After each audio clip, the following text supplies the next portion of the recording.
ما با دنیا هم دعوا نداریم، 100 بار بهشون گفتیم، ولی اونا نمیخوام ما سر پا بایستیم. میگن شما بیایید موشکی رو ما هم بحث کنیم. خب بحث کردیم، اسرائیل اونجا مجهز کنن، ما رو اینجا بگم موشک هم نداشته باش، دفاع هم نکن، بعد هر وقت دلش خواست بیاد میاد ما رو بمباران کنه. چه بلایی سر این مردم قضا آورده.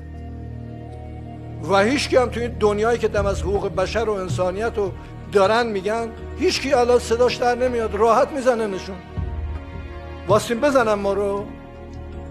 یعنی واقعا اینا دلشون میخواد. ما نمیخوایم دعوا کنیم، ما از روز اول اومدیم، ما قصد دعوا کردیم، ما میخوایم تو این دنیا با صلح و امنیت زندگی کنیم، اما قرار نیست با ذلت زندگی کنیم. قرار نیست اونا هر چی دلشون خواست تحمیل بکنند و ما نوکری اونا رو بکنیم. همان گونه که شما میتوانید، مردم ایران ما میتوانند و ما میتوانیم کشوری درست کنیم آباد و سربلند و با قدرت بریم جلو. بشینم با منطق در چارچوب و همون قوانین بین المللی بشینم ما حاضریم گفتگو کنیم. این که بگن شما این علمو نداشته باش، این مهارتو نداشته باش، حق دفاع از خودت هم نداشته باش، هر وقتم زیاد حرف زدی بمبارانت میکنم. منم میگم چشم، برای اینکه زنده بمونم چشم. من اصلا نمیخوام اینجوری زنده بمونم. این چیزیه که اونا از ما میخوان. 100 بار به اینا گفتیم و کی گفته ما میخوایم بمب اتم درست کنیم؟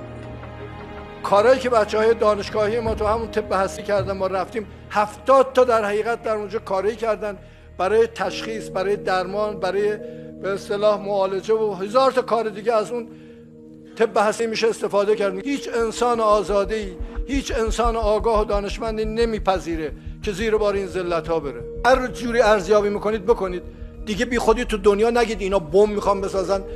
ناامنی منطقه با ایناست. ما منطقه رو ناامن کردیم، اسرائیل ناامن کرده با پشتیبانی آمریکا و پشتیبانی اروپا. ما ناامن کردیم و هر کشوری دلش میخواد حمله میکنه، هر کی رو دلش میخواد تر میکنه و دنیا میشینن توجیه علمی براش میکنن، توجیه حقوق بشری براش میکنن.